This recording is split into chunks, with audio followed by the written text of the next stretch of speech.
This is very interesting phase in our economy, in our global economy. That that the pandemic has given us a disturbance, which allows us to rethink about how to reorient our economy. Uh, to understand these new changing challenges, Council for International Economic Understanding, they are doing discussions on various aspects. This is third discussion in this series. Prior to that, CIEU has done two different discussions to understand China, to understand India's position, and now we are trying to understand what sort of options do US have, and where do India stand in those type of scenarios. To take the discussion forward, I have with me very good and distinguished panelists. May I introduce you with them? I welcome Ms. Meenakshi Lekhi. She's Member Parliament from New Delhi. She's part of Standing Committee on Foreign Policy. She is having a distinguished career as a lawyer and very articulate speaker. She defends her party's stance in front of media as well as in the parliament. And I really welcome you, Ms. Lekhi. Then I may also welcome Dr. Ashwani Mahajan. He is National Co-Convener of Swadeshi Jagran Manch. He is professor at Delhi University and teaches economics. And he is one of those guys who is pushing this government to take a stance for self-reliance. But self-reliance can't happen in isolation. He also understands this. But things are moving and global pressures are changing. So I'm sure he'll be giving us his stance. Then I also welcome Navtej Sarna ji. Navtej Sarna ji was former High Commissioner to UK. Plus his appointment also includes as ambassador to US as well as Israel, one of the two very important countries. In this discussion, we will be seeking his insights into what sort of opportunity does he see for India. To give us more insightful perspective from the US side, we have David Springer. He was Government of India's official lobbyist in Washington, D.C. When Atal Bihari Vajpayee's government decided to bridge with US, and he helped India a lot. He is considered as one of the consistent friend of India. So we welcome you, Mr. Springer. Thank you. We would want to understand from you as well that what sort of things as an American do you see happening in the global order, and where do you see India fits into this plan? So I'm sure this discussion would be very enriching. There are 2-3 hygienes which I'm asking for is to keep your mics on mute, and whenever we will open up for question answers, I'll request you to unmute and ask your question. But there is a limited time. We have to wind this up in 70 minutes. If you want your questions to be answered, I request you to use chat box, and I will use some of those insights to ask the panelists questions, and we will save time on that. So now may I request Mr. David Springer to explain us the new world order from the American perspective, and how do he see China, Europe, and especially India fitting into that game plan. Mr. Springer, mic is yours. Oh, thank you very much, and greetings to each and all of you. I hope you're having a pleasant evening in India. I miss India. I haven't been there since October. This is a long time for me to be away, but I hope to be able to travel back there as soon as conditions permit. The question you posed, I don't know that I'm qualified to say. I'll give you my thoughts for what they're worth, but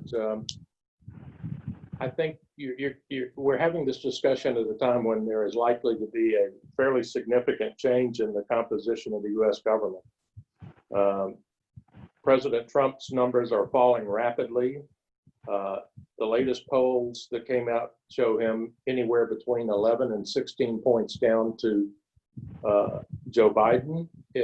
Polls that were issued yesterday by Fox News, which is very friendly to President Trump, shows him losing in Texas, Florida, North Carolina, 3 states that he has to win to get reelected.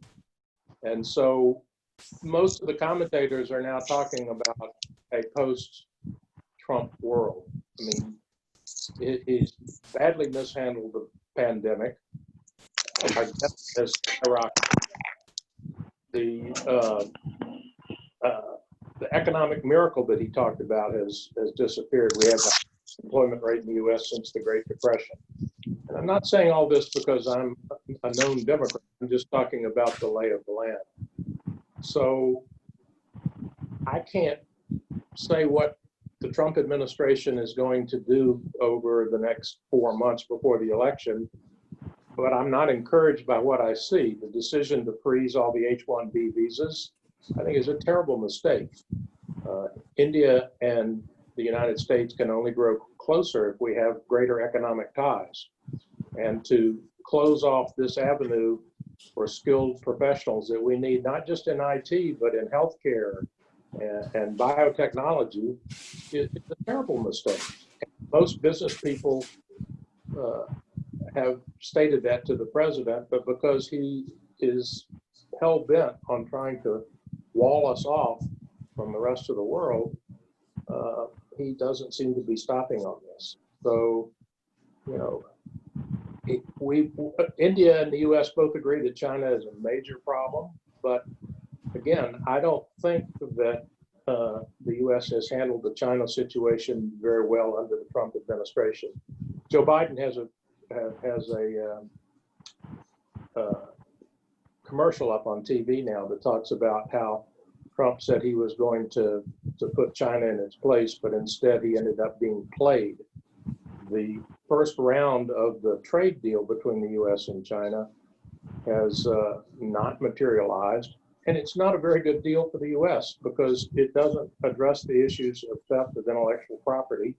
It only gets China to buy a bunch of agricultural commodities. I mean, you know, they're getting the high-tech stuff, we're getting the very low-tech stuff, but that has now gone by the wayside. So we're in a state of great flux, but this is an opportunity in a very big way for India to fill this void. And both parties need to think about post-Trump world. I hope India will have its list of things that it wants to do. I think my good friend Rice will be the next Secretary of State. And big things get accomplished early in administration. And assuming that the polls are correct, we should move expeditiously on big changes early on in the next administration.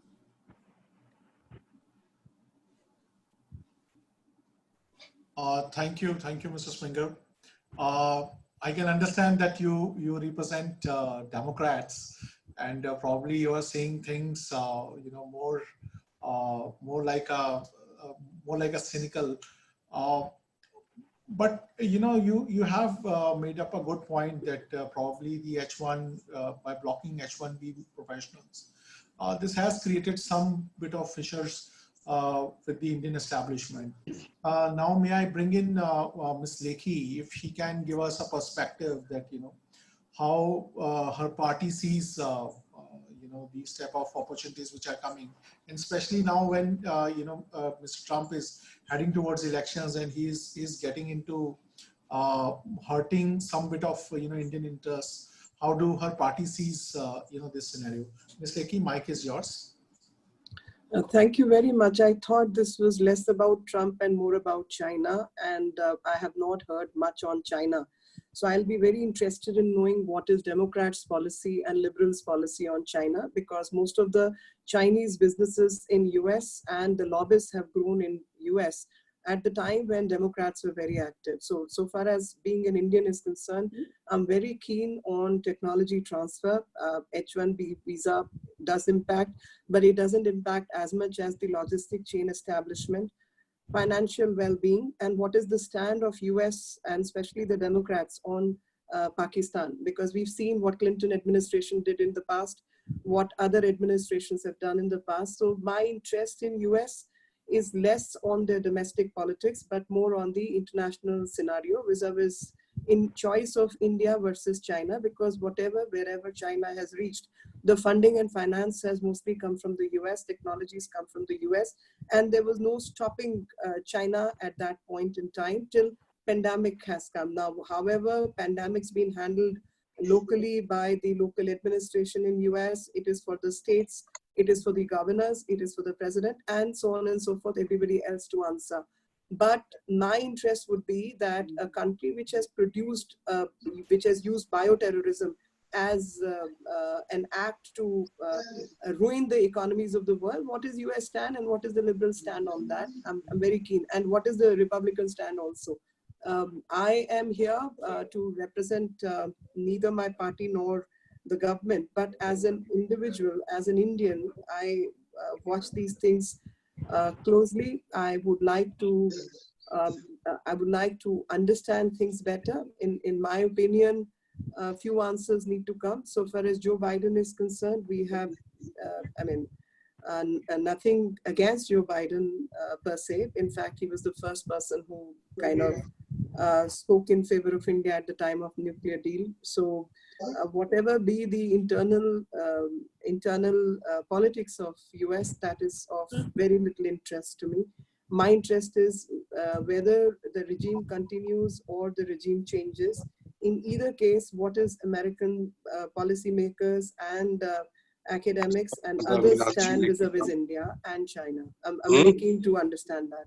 And even on the defense deal, how are we proceeding? What is the stand on Pakistan? How certain agencies which are built under the enactment of the Parliament Senate label India in certain ways. I'm very keen to understand, because that's where I think the communication needs to establish between US and India, because everybody was at that point in time busy buying cheaper goods, not understanding that with cheaper goods or inexpensive goods comes the higher cost of technology, and we are funding a communist regime. Democracy will always have a cost to pay, and that cost has been neglected by the world.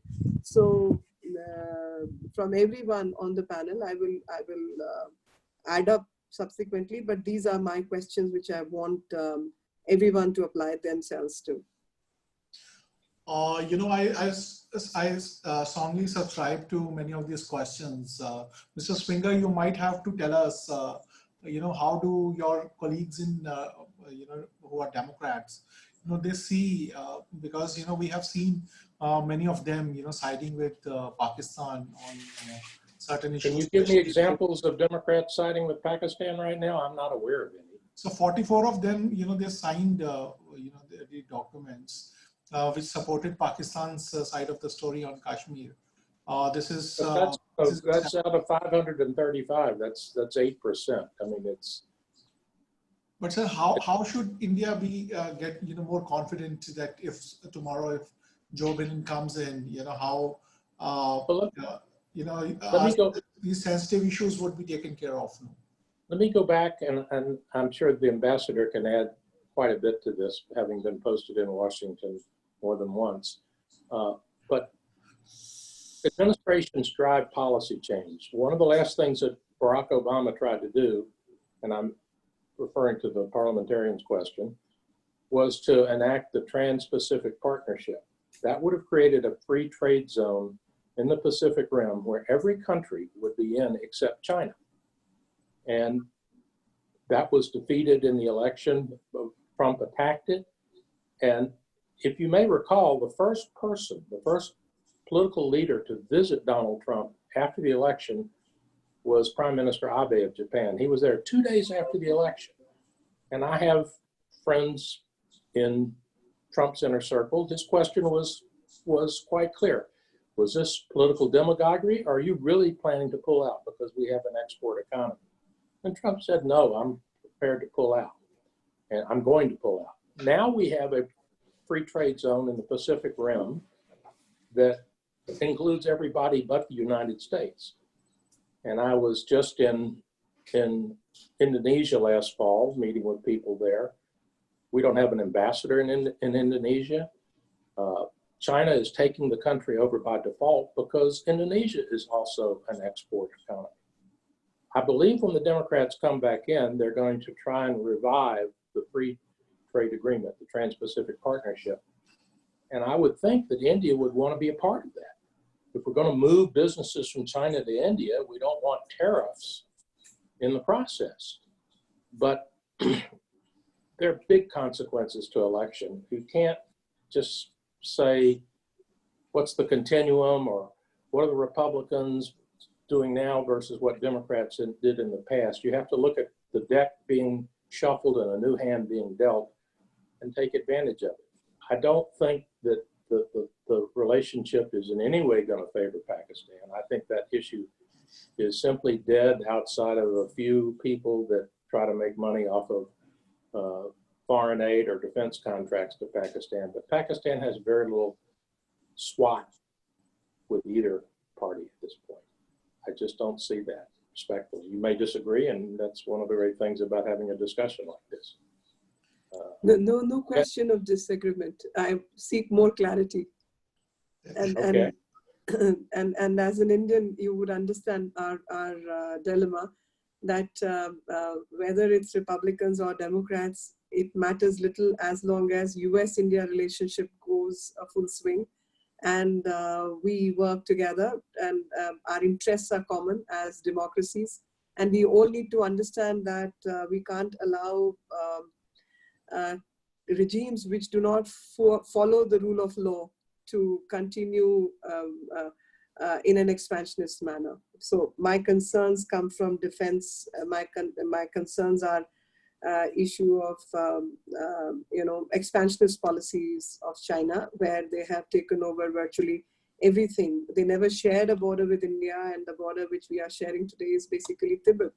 And the world is quiet on those issues, and that is why it gives them the legitimacy to do all illegal activities. So whichever government is in the US, I would be very keenly watching their concerns on these subjects. And as an Indian, obviously my interest is to protect Indian interests. Ashwani ji, now I request you to come in. Mr. Springer has referred to TPP. And I remember that, once Donald Trump, abrogated this and came out of it, you were the first ones to tweet and cheer this.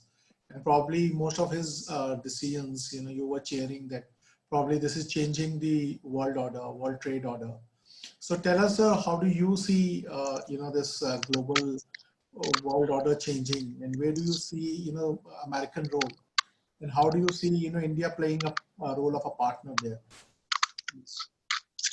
Thank you, Anilesh. In fact, I'm really thankful to Meenakshi ji and David Springer.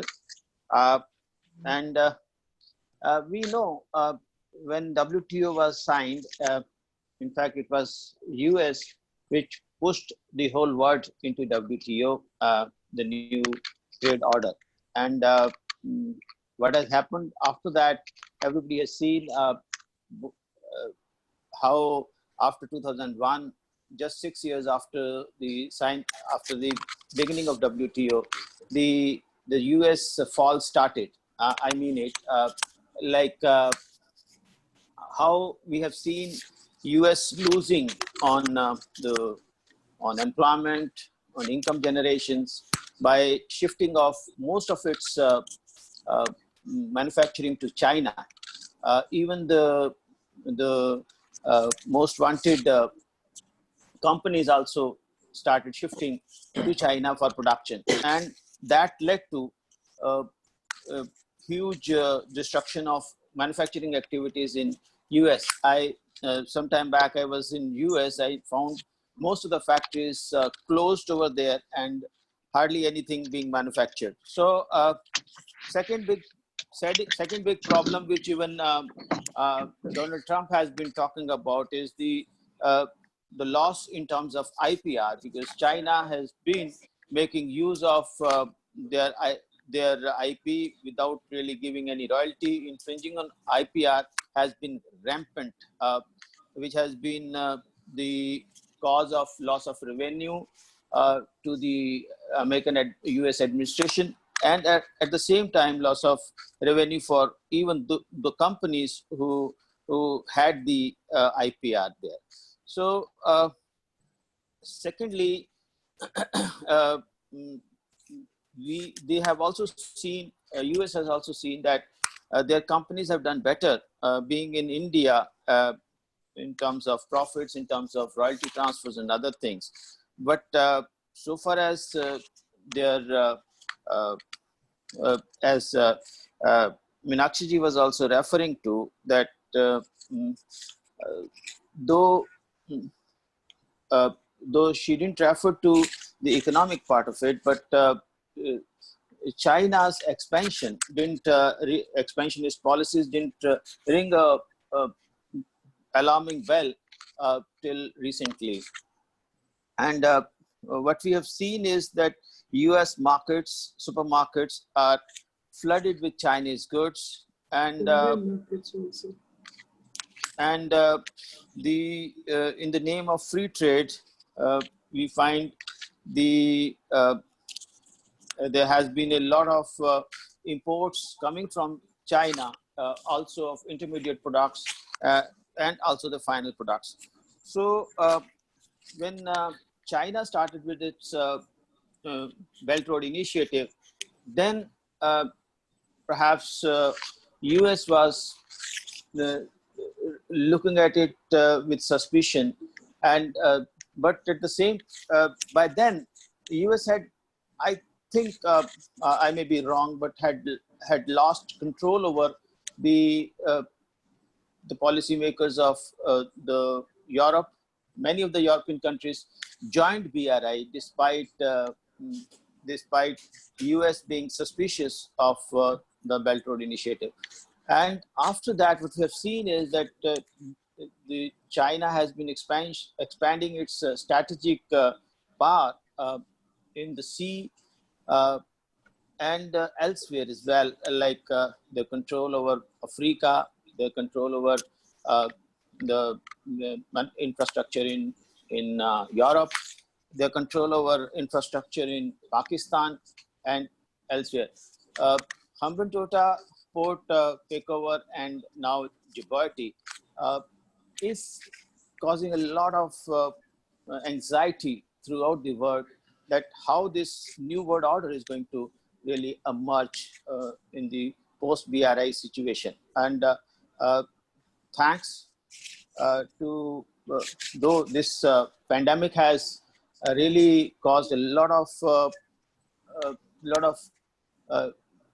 human loss, health loss, and also the economic loss to the nations. But at the same time, as you have rightly said in the very beginning, that it is giving us an opportunity to rethink, both US as well as India, to rethink on its China policy, and how long you can keep quiet on the expansionist China. And happy that the present administration in US is really taking the things head on. And what I feel is that there are not many options before US even to accept to join hands with India. And economically, we understand that today somebody was saying that yes, what option India has got about the boycott of Chinese goods. We are hardly 2.7% of the total exports of China. But I told the gentleman that yes, we are hardly 2.7% of the imports of exports of China. Say $70 billion is hardly 2.7% of $2,500 billion of exports of China, but we are providing them $11.6 billion of total trade surplus. And if we look at the trade surplus, which is being caused by the US, is around $360 billion, which is 83% of the trade surplus of China. So if we both join hands, 95% of the trade surplus goes away. And look at what will happen to China in the meanwhile. It would be a huge loss to their manufacturing. And if most of the US companies, though Apple is still continuing over there, but if most of the US companies relocate to other parts of the world, including China, including India, and also the fact that if the manufacturing goes down, and then uh, most of the countries are looking at China with suspicion uh, uh, of debt trap diplomacy, of the strategic interests, as they have done in case of Hambantota and Djibouti ports, and many other issues which has come up after the spread of pandemic. I think it's the right time that the whole world joined hands, and in this case, U.S. role will be more important to really look at. And as we have seen that even UK is coming out of the deal with the Huawei 5G. I think things will become more clearer in the days to come. This is my initial remarks. Yeah. Thank you, Ashwini ji. Now may I move towards Navtej Sarna ji. He has spent his last 2 years of service in Washington DC as India's ambassador. Prior to that, he served, I think, for like 6 years in Israel and a year in UK. So he had occupied, occupied very crucial chairs. Now, may I ask him, how do he see, this scenario? And I want a larger perspective, because you must have interacted with Democrats as well as Republicans. How do they see, like alliance, which Ashwini ji was referring to, that if we club this trade surplus offered by these two democracies, it's a substantial amount of their exports as well as of their manufacturing capabilities. How do Americans see India? Is it more equitable friendship, or do you see that because when your tenure was ending, there were issues started popping up that trade issues with India was also there. Then data sovereignty issues started coming in. Then e-commerce companies issues started coming in. You must be dealing with many of them. So, sir, give us your perspective. How do you see things? And now, when you see that the world is changing, how your mind analyzes this? Mike is yours, sir. Thank you very much, Nilesh, and greetings to all my co-panelists. It's good to see David Springer after so many years. We used to meet during my earlier tenure there when I was there as Minister Counselor in the embassy from 98 to 2002. I think I'm glad you've sort of narrowed the lens for me in your question, because I think so far we've touched so many subjects and so many major themes that we could probably have 10 of these webinars and still not finish. So I'm going to try and narrow it down to just a couple of things. I think the bipartisan question has been raised, or the question of the parties has been raised in a broad sense of Republican versus Democrat views of India. In the US of today and in the India of today and in the world of today, I don't think we can think in these terms too much. I think if we step back and look at the last 25 years or so of the India-US relationship, you will see an upward graph in the relationship, no matter whether it's been a Democrat administration or a Republican administration. I mean, it started with Clinton. It carried on to a greater strength under Bush.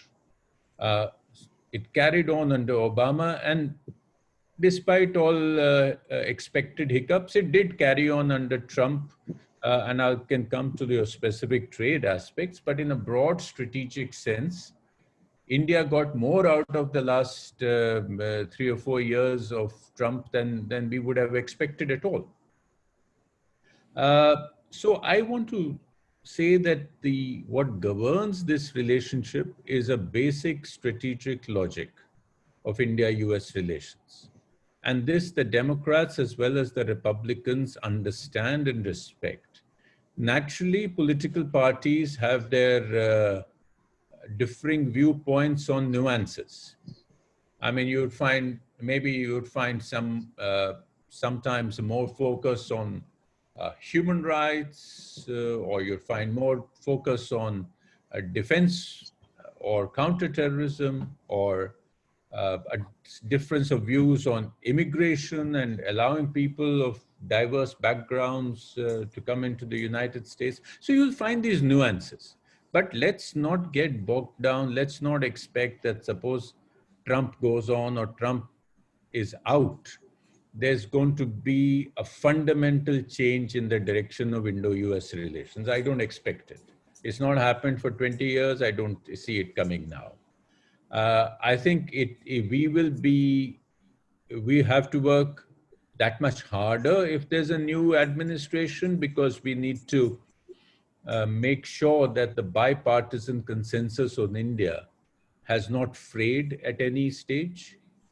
And we need to keep that intact. We need to continue to highlight and push the India story, which is both strategic and economic. And I think given all these things and given other factors that have come into the relationship, for instance, the growth of the diaspora, the political engagement of the diaspora, and you'd find 4 of them in the Congress today when you barely had 1 in the last 5 years ago, and 1 in the Senate. So all these aspects are going to define your relationship and how we handle it and I think, yes, the post-COVID world is going to be a little different. But again, if once the dust has settled, once the countries have started opening up in economic terms, I think you'll have to take in the impact of COVID on your relationship. I'll give you a couple of examples. I think the strategic gains that we have made in the last few years are massive. You have the defense relationship, you have the signing of the foundational agreements, most of them. You have the Indo-Pacific vision in which India figures. You have counterterrorism, and that envelops your Pakistan question. You have a much stronger cooperation in counterterrorism. And you have issues on trade, because Trump, not that issues on trade were not there before. We've had issues of trade with Democrats also. You've had issues of child labor. You've had issues of IPRs. You had WTO disputes. But what happened in earlier administrations were these got sort of enveloped in a larger sense of India, something which has been termed by one of the observers as strategic altruism. That, okay, we need a stronger India, let's not focus too much on these minor issues. With the Trump administration, their attitude was more transactional. For Trump, trade balance is a big thing, So it became a big issue. Now, how we handle the trade issues, if they continue to have a Trump administration, we'll have to handle them pretty smartly, because some of the things that we were planning, for instance, buying a large number of Boeings to break up the trade balance, I think your civil aviation is going for a toss. So I don't think that is going to happen. We were beginning to buy oil and gas from the United States. I think oil prices have crashed. So that's not going to make too much difference. So we'll have to be creative and smart about handling issues like data protection, data privacy, e-commerce, and so on. And we'll have to find middle ground. At the same time, there will be new areas, whether it's Republicans or Democrats. There'll be new areas like science and technology, a better focus, vaccine development, pharmaceuticals, for which India is a major source of generics. space cooperation. These are areas on which these have been on the back burner all these years. These can be moved to the front. You may not have the budgets for continuous major defense purchases, but nevertheless, you can give a new twist to the entire Indo-Pacific thing. You can work on health issues, you can work on connectivity issues. So there are a number of opportunities. I'm not at all pessimistic about the relationship. I think there's one area in which there are going to be difficulties, and that, I'm afraid, is the people-to-people relationship. Because your H-1B visa has been put on hold. Travel of students is difficult, and I'm only talking in the short to medium run. I think these things will sort out in the next couple of years. Your students, you have 200,000 students who are a major source for the second largest student community from outside in the United States after the Chinese. So you're going to have to see how the students' life is not disrupted, and this linkage between the two countries continues to it. So I think this broader strategic logic of two democracies working together, of the US finding India, I don't like the word ally, because we are not allies. So this is not an alliance. We are neither NATO nor NATO allies. We are strategic partners. So India has a partner US has a partner in India, which is a democracy, which is a growing economy, with which there is a growing comfort in defense and security terms, which means there is a commonality of interests in terms of counterterrorism, and there is China. Whether, as it was mentioned in China's, whether it's the trade issues of China, is the economy of China. See, the change on China in the US, I think, is quite fundamental. It's not a Trumpian change only. And it's not a trade change only. I think the famous consensus on China, that if we are nice to China, they will become a normal country and they will be nice to all of us. I think that has gone out of the window. So the change, I think, even in the Democrats on China, is going to be quite long-standing and fundamental. So I think that's the very, very broad picture. I can go into any specifics, but I don't want to hog the mic, but I pass it back to you. But if there are any specific issues you want to highlight, I can come back once more. Thank you. I think, Ms. Lekhi, most of your queries, initial queries, Mr. Springer and Mr. Sarna has, tried to clarify. So are you satisfied with these clarifications, or there are certain, apprehensions which you might have, which you want to share? No, what Mr. Sarna has said is what I would like to believe in. But I think it has to come from the Americans, not from an Indian. An Indian wishes certain things, and we all wish the same thing. But whether our wishes come true or not, we need to watch. And we can only watch from the past conduct.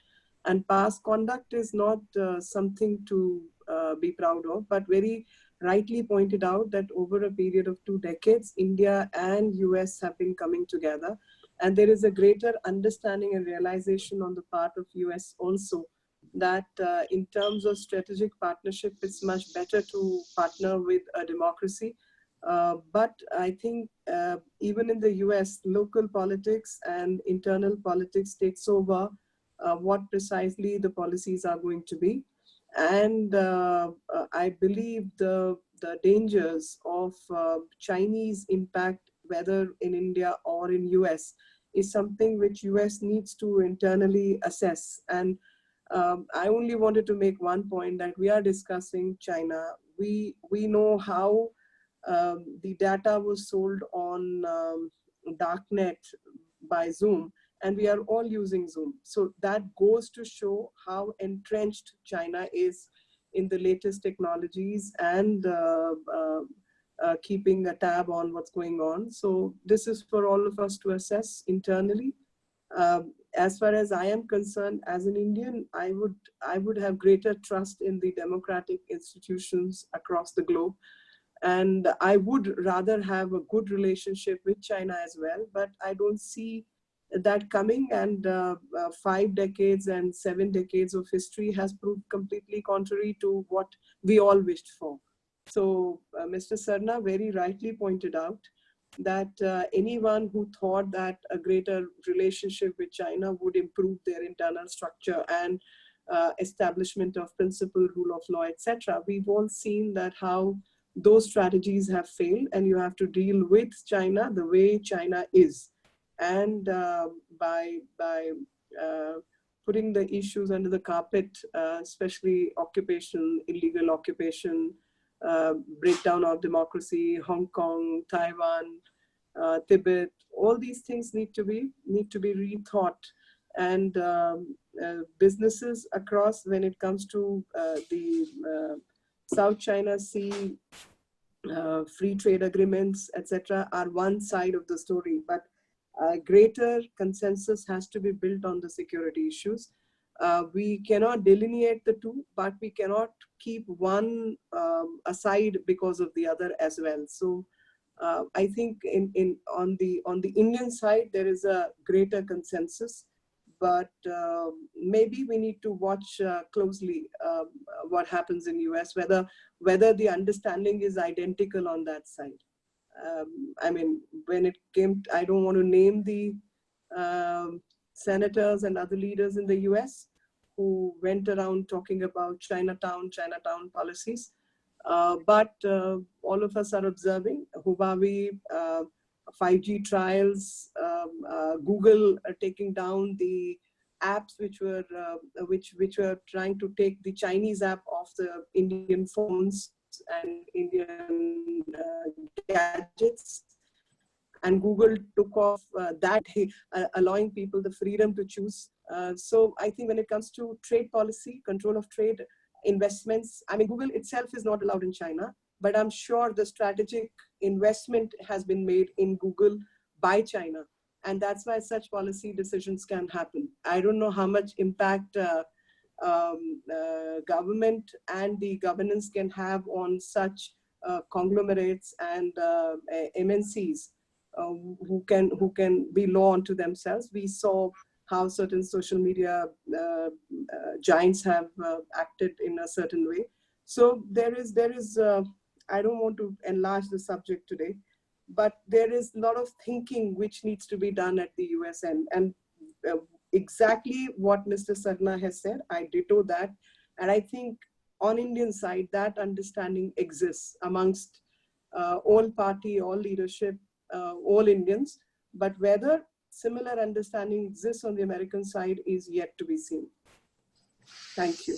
Thank you, Ms. Lekhi. Mrs. Finger, you must have noticed that both Mr. Sarna, Ashwani ji, and Ms. Lekhi, they all want a deeper relationship with US, but there is still a suspicion, which is there. And this is not only limited to these three distinguished speakers.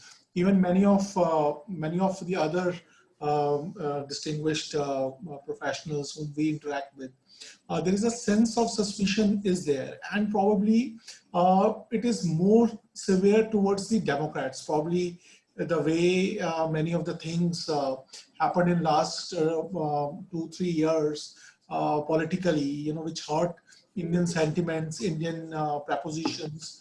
That requires more engagement of Democrats with the Indian parliamentarians, Indian diplomats, and civil society. How do you, analyze, because you are a friend of India, many of us, when we meet you in private also, share many of these sentiments. How do you take this to your colleagues in amongst Democrats? Mr. Springer? Well, first of all, I agree with the ambassador. There's no dispute between Democrats and Republicans about a fundamental change in the US-China relationship. You can go back and look at that relationship, and both Democrats and Republicans are to blame for the reliance that occurred between of US business interest on Chinese markets and Chinese laborers. I mean, nothing changed when neither party was in power. Labor was cheap at the time. It's not so cheap in China anymore. the ease of doing business. All you had to do was partner with a Red Army general. You got your permits overnight. But that's all in the past now. Both parties were blamed for that. There's been a fundamental reassessment and a fundamental desire to make change, and change has started to occur. The question becomes, how do we make this relationship work on both sides? I don't think there's a lot of suspicion on the American side about India. I think that Indians may have suspicions about the U.S. I think in the U.S. it's more a case of frustration. And I continue to counsel U.S. entities on doing business in India, and I'm under confidentiality. I can't go into it. It's a very large deal. They want to make tremendous amount of things in India, and even though there have been reforms in the Indian bureaucracy, it is still taking us years to effectuate something that if you were to do it in China would take weeks or at most months. So there is, on the business side, a desire to get on with the relationship. The ambassador refers to it as a strategic partnership versus ally. I don't know which is the best way to describe it, but the two countries have to come together if we're going to stop what's going on with China around the world. You look at the recent developments in Nepal, they're very, very disturbing. You look at the Bangladeshi Prime Minister meeting with President Xi and talking about a free trade zone. You look at the kind of money that's being put into Sri Lanka. It's not in the U.S. interest for China to surround India. We want to make this a relationship where we're true partners. Both countries bring tremendous resources to the deal, but if there's suspicion about this, it won't happen. I don't know what can be done to alleviate those suspicions. We're a non-parliamentary democracy, and in a parliamentary democracy, you look at a handful of Democrats or Republicans that sign some sort of letter condemning what occurred in Kashmir and say that must be the statement of the party. We don't have that kind of party discipline in the U.S. Anybody can pretty much do anything, as the ambassador knows, because he's dealt with U.S. politicians for a long, long time. Sure, on the really big picture issues where the administration is involved, but our members of Congress are really independent agents. There's no penalty to be suffered if you do something that is different than what the party wants. So that side of suspicion has to be, I think, taken off the table, because it doesn't mean anything. I mean, 44 out of 535, it doesn't mean anything. Nobody's going to be punished for that. The lady who's an Indian American from Seattle, who I don't really know, but her predecessor, Jim McDermott, who was a staunch ally of India for 28 years, is one of my very closest friends. She's off on an international human rights thing, and she's not thinking about the big picture. But I wouldn't pay too much attention to her, because that's not really what's at issue here. Again, I think there's going to be an opportunity for a restart in January, but we shouldn't wait for January to be ready for that restart. And if you look at U.S. administrations, most of the big items occur in the first 6 months of an administration. So I can't guarantee what's going to happen. If Trump could get reelected, he couldn't even fill up an arena in a state that he carried by more than 20 points last week in Tulsa. Only 6,200 of the 19,900 seats were filled. That's a pretty good indication that his support is slipping very quickly. I'm a Democrat. I'm not saying this because I'm a Democrat. I'm saying this as a political observer. Trump has done good things, no question about it, to improve the relationship. But the big ticket items still remain on the table. And I hope and pray, because I'm not getting any younger, that the big items will come to the fore and get effectuated at the beginning of the next administration, whoever it is.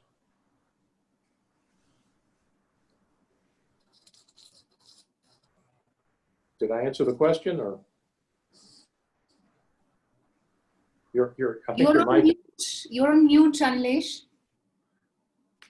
Pardon me? Sorry.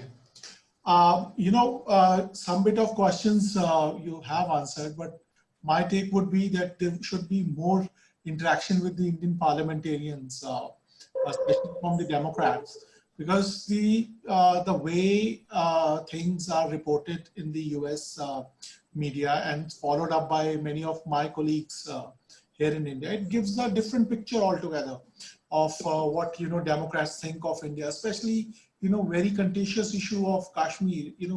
Most of Indians are sentimentally attached to issue of Kashmir, and then in the name of religious freedom, there are certain statements which are given by Democrats which hurts the sentiments here in India. So if a better interaction happens, that would help in understanding the two democracies better. If Meenakshi ji wants to add anything. No, I just wanted to add one line that the word maybe suspicion is not the right word. We should start using the word we need more clarity. We need a statement of policy vis-a-vis India and China coming from Democrats and Republicans as well, because as I see, the problem mostly with Republicans is that they link security issue with the trade issue. They both need to de-link the two aspects, because how India views trade and trade barriers may have a different connotation internally for Indians, and Americans obviously will have a different connotation. A greater understanding on trade aspects can come in simultaneously, but the two subjects need to be delineated, and also greater statement needs to come from the Democrats vis-a-vis India-China policy. I won't use the word suspicion. I mean, I have no business to use that word. I would only say that we need greater clarity on these. So I stand corrected, Mr. Davis Springer. It's not suspicion, it's more of clarity which needs to come. And probably the medicine which I am recommending is that, more interactions need to happen, and more statements need to be issued by, the Democrats. And maybe now may I move towards Ashwani ji. Ashwani ji, like Meenakshi ji was pointing out, that, there is a sentiment that probably trade and strategic affairs are linked in the Democrats' bigger game of things. And we require more of clarity on this. And one thing which is good about Trump administration is reverse, that he successfully de-linked trade relations as well as strategic affairs. And he dealt in a different way when strategic affairs was required to curtail China in certain multilaterals. But, when it comes to trade, he treated more India with a similar stick as he was trying to use for Chinese. How do you see, scenario panning out in next few years?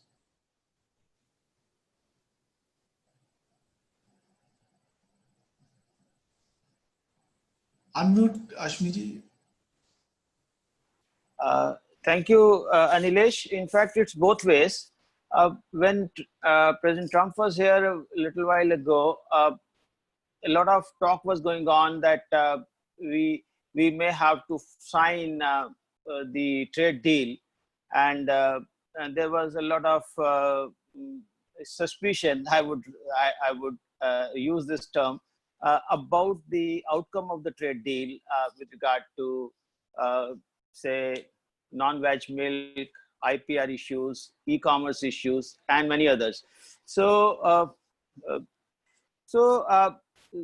President Trump didn't bother much about it, and he even made a statement that India is not treating him well, but still he would come to India as a friend of India, as a friend of Prime Minister Modi.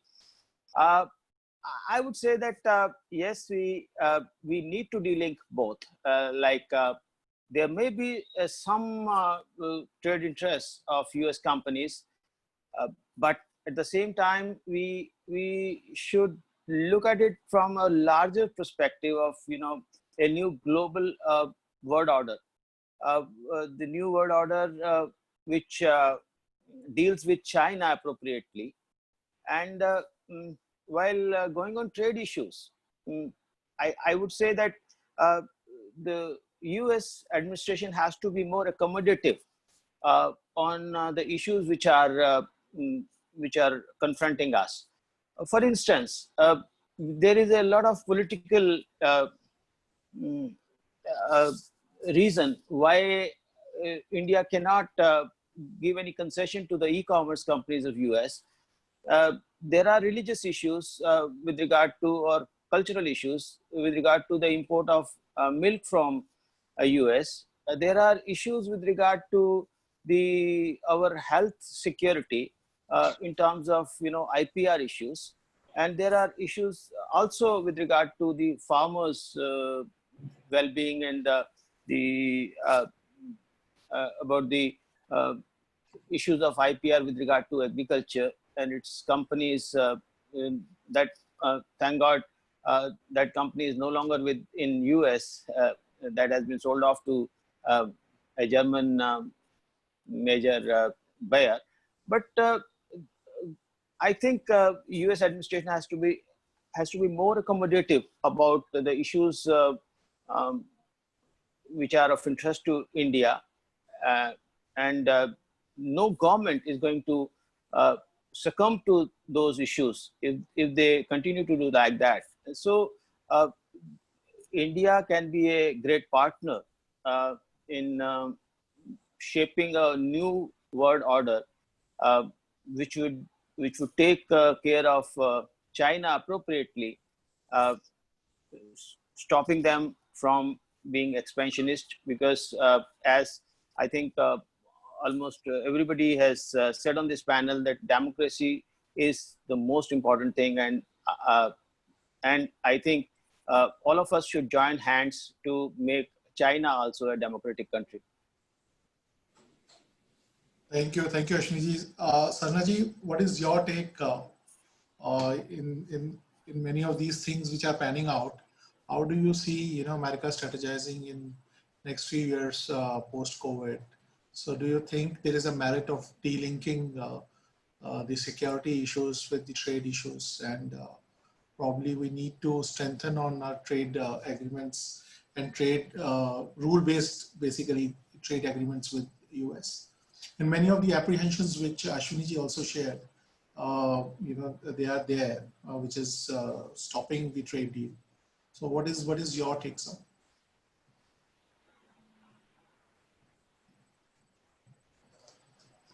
So please unmute yourself. Sorry, my problem is that I'm a practitioner. I don't have the luxury of, although Meenakshi Lekhi ji said I put out a wish list, I really don't have the luxury to think of ideal worlds. I'm going to tell you how it works in the real world. How it works in the real world is that you cannot decide that we are going to delink strategy from trade. Trade is strategy. You can say we will not do defense deals with a country because we are not getting a good trade benefit. Fine. Maybe sometimes you can manage that distinction, but you can't keep cutting your nose to spite your face. So you have to, with a country which is a multi-party or at least a major parliamentary democracy like the US, or frankly, even with a country like Nepal, which is today a federal multi-party democracy, you have to engage at different levels across the board constantly. See, diplomacy is a treadmill. It's not that we have done this, now we can go home for the next 3 years and relax. We've had one big visit with the president, now we can sit back until the next big visit. I'm afraid these things don't work. And that's the problem. And if we think they work, then we come up with problems. Then we come up with problems of understanding. Then we problems of communication. For instance, the US Congress, it's a behemoth. You have to be constantly engaging with congressmen, constantly engaging with senators, every day, and explaining. So you can't, I don't want to jump to any automatic things that if Democrats come, this will be. No, you can change anything. Or if Republicans come, this will be thing. It's a question of nuancing. It's a question of action. And I don't say it's only the embassy's job.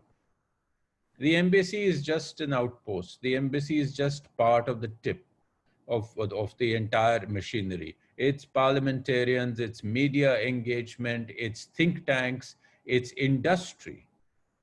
For instance, when Trump came to power, one of the biggest supporters of India in the US was the US industry, because our economic story looked so good. And they were interested, and they were one of the first people who were reaching out, to a completely new bunch of people in Washington, DC. These were not the traditional Republicans who came to power. They came out of nowhere. People didn't know them. Nobody knew them.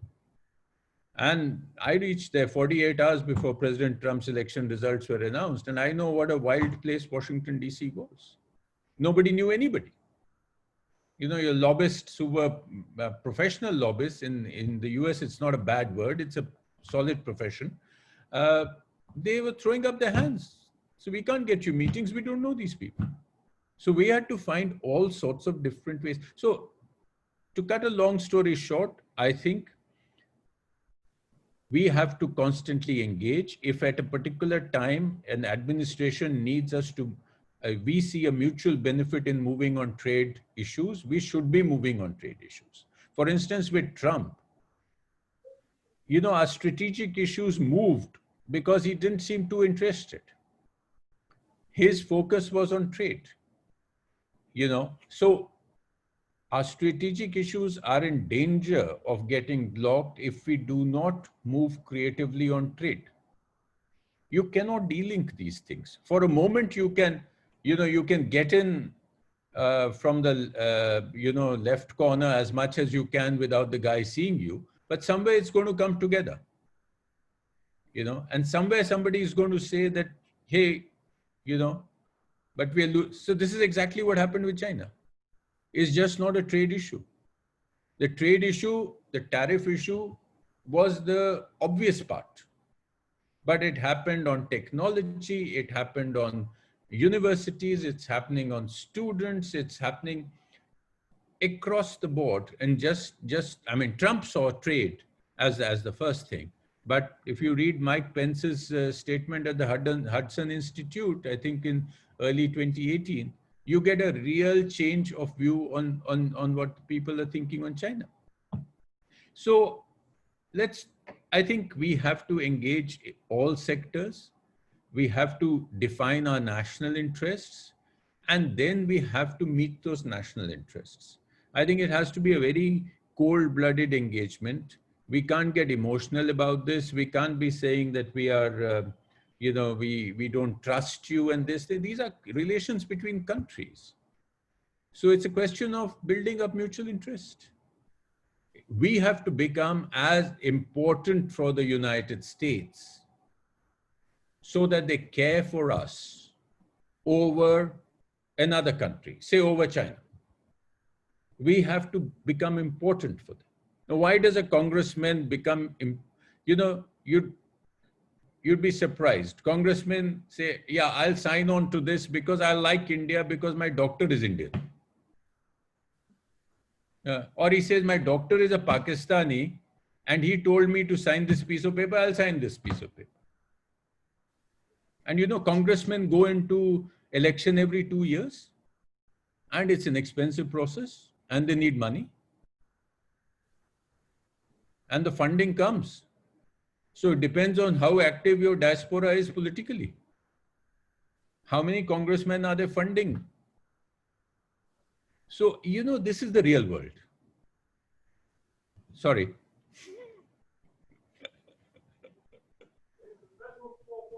It's always good to come to terms to reality. And politics anywhere is an expensive game. And, you know, we will have to learn, you know, how to deal with the American politics and how our brothers and sisters who are forming a very formidable diaspora there, you know, they get more politically active, they form more pacts, and probably the strategy which Narendra Modi government is pushing, that they are strengthening Indian diaspora for last 6 years. And whenever now I visit US, I could sense that, you know, this strategy is working, and I could see many pacts which are formed by the Indian diaspora. They are active there, and as you were rightly saying that, you know, the representation is showing in the Congress as well as in the Senate, and even in the state legislatures, they are forming a part.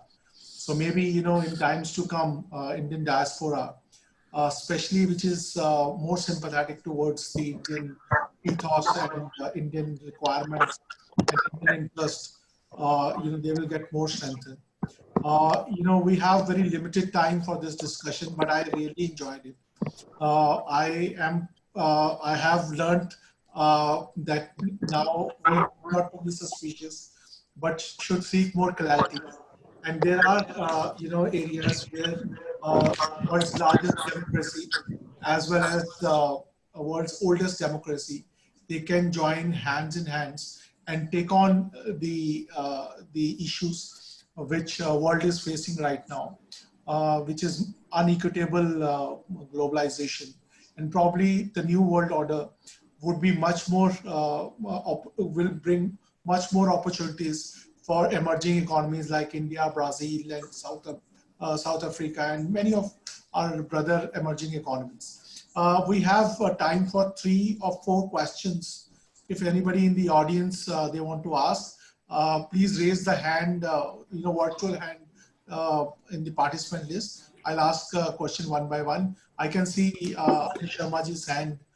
Anish Sharmaji, unmute yourself. Yeah, my question is that, see, in this new world order which is emerging, America is also now looking into, they are also going to adopt protectionism policy.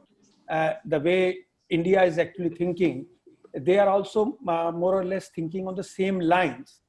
So when India and America both are thinking in the same lines, how India can attract American investment?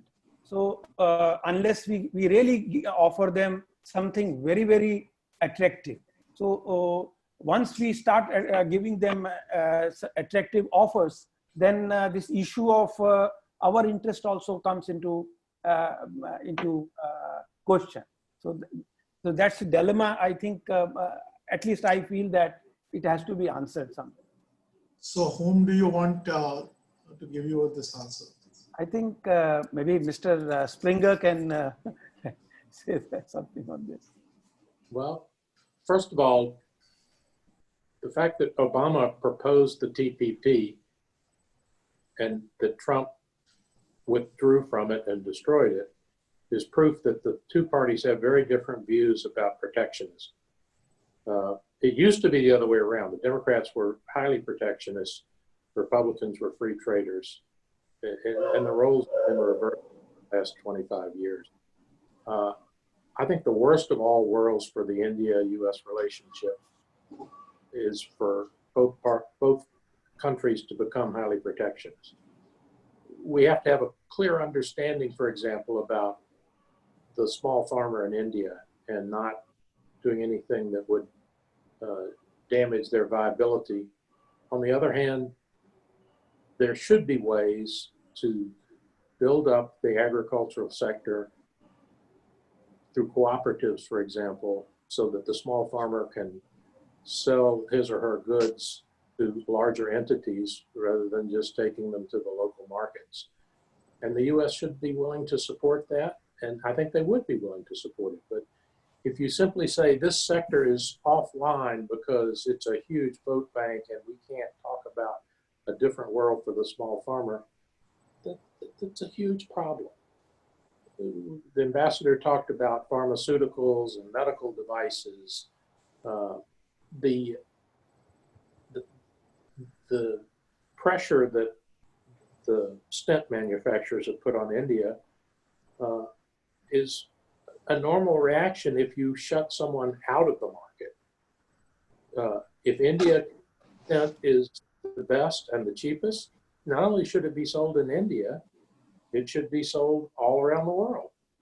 But if someone in India wants to pay more for a US-made stent because they think it's better and better for their health, they should be allowed to sell it.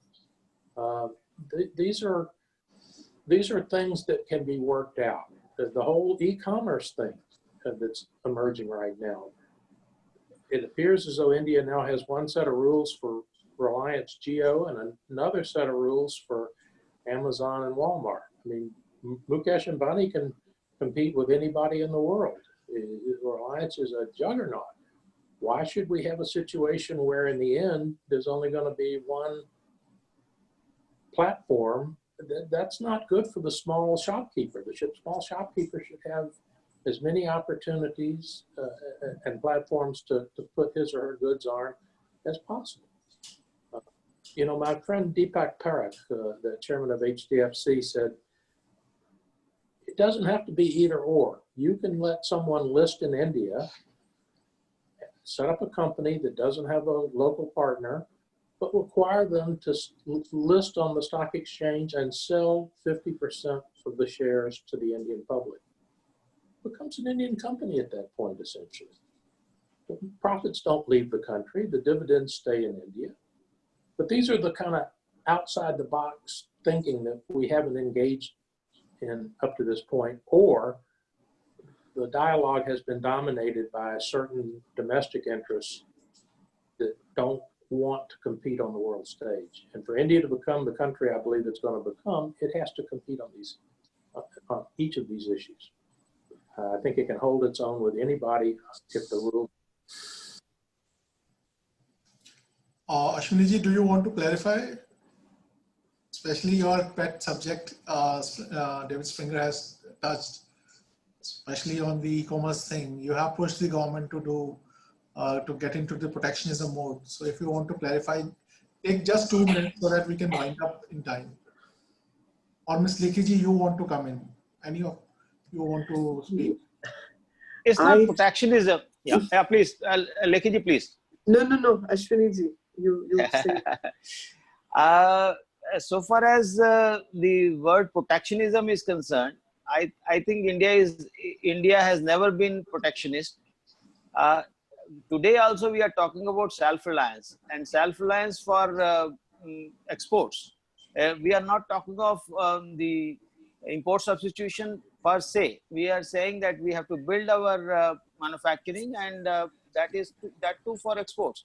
So we are not at all protectionist, and we have to safeguard the interest of the. And what I've said in my answer earlier, we have been having issues in the domestic economy, and US has to really honor that. Otherwise, there can't be a trade deal where people are not with you. So the government cannot make a trade deal in such a way. So we need to protect the interest of our small people, our farmers, our shopkeepers, and our SMEs.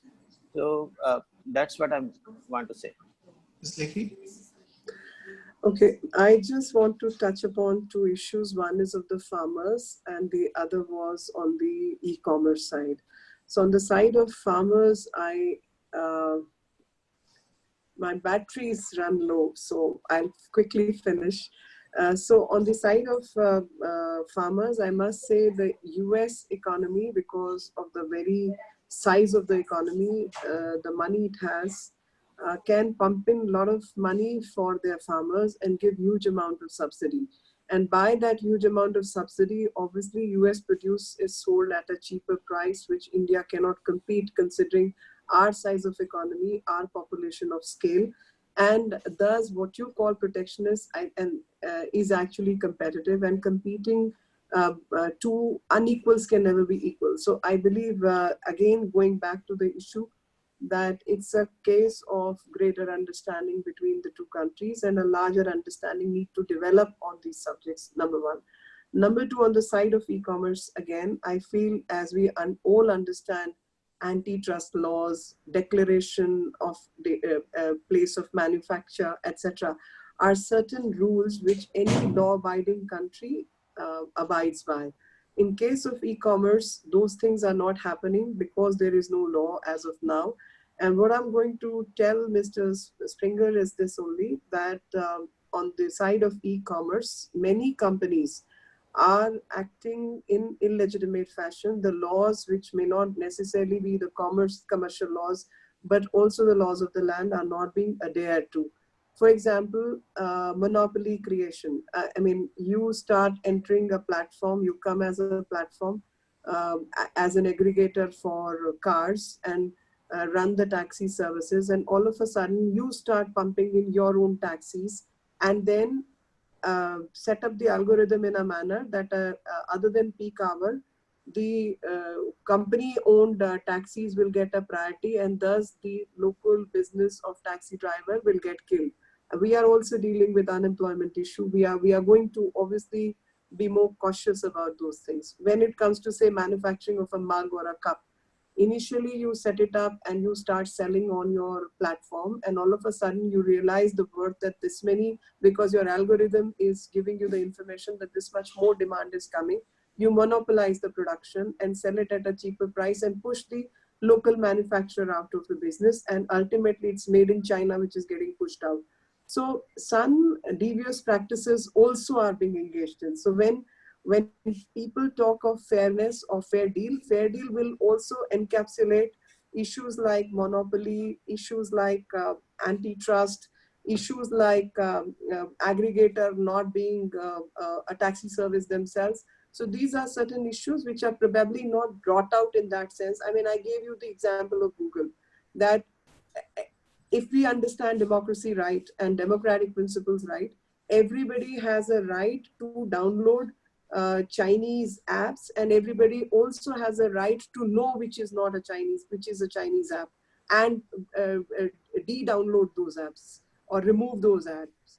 And in the case of removal, if there is a person who's produced an app, that app has as much business, as much right under democratic principle to be on your platform. But the fact you removed that particular app shows you are yourself biased in your opinion. And this kind of social bias exists on all platforms. And if I understand, as by words of Mr. Navtej Sarna, that I live in a practical world, and I understand that China, which did not allow Google, which did not allow Twitter, which did not allow Facebook, has pumped in money in these agencies and is controlling all the things which we understand as democracies through the agencies. So we need to understand that while TikTok can go on, but remove Chinese app cannot have a place on Google. Why?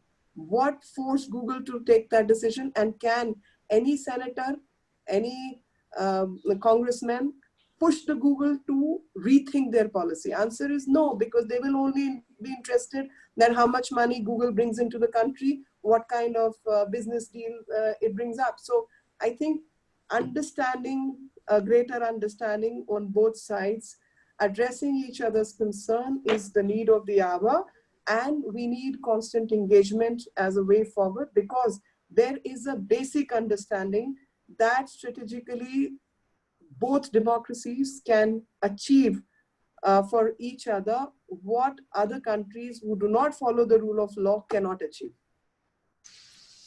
Thanks, Ms. Lekhi. I think this is a really enriching discussion which is going on. But we have a handicap of keeping it shorter, and by all media means this is a longer discussion, 1.5 hours. I thank each and every person who has joined us in hearing these distinguished speakers. I thank Mr. David Springer for taking his time out early in the morning. I thank Mr. Sarna. Sarnaji, thank you very much. I understand that you had very tight schedule, but you gave us time. Thanks, Ms. Lekhi. You also gave us time in your tight schedule, and especially we all are working from home, and working from home means more work. So I really thank Ms. Lekhi. Dr. Ashwani Mahajan. Dr. Ashwani Mahajan is a constant support. He's a mentor of Council for International Economic Understanding. It is his effort that this think tank is formed. I really thank Dr. Ashwani Mahajan for his support, as well as for taking his time out and being part of this discussion. This discussion is being organized in partnership with Defense Capital, and many of the great points which you all have made would be made part of that publication. I'll send you the link whenever that is published. It's a monthly defense magazine, so it will be shared with you. I really thank, and good night to everybody. Thank you very much. Thank you. Thank you. Thank you. Thank you.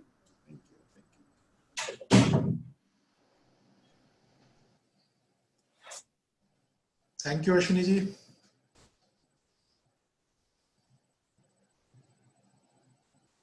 Thanks, Mr. Springer. Yes, sir. Thank you. Thank you. Thank you. Thanks for joining us. Thank you. Thank you. Thank you.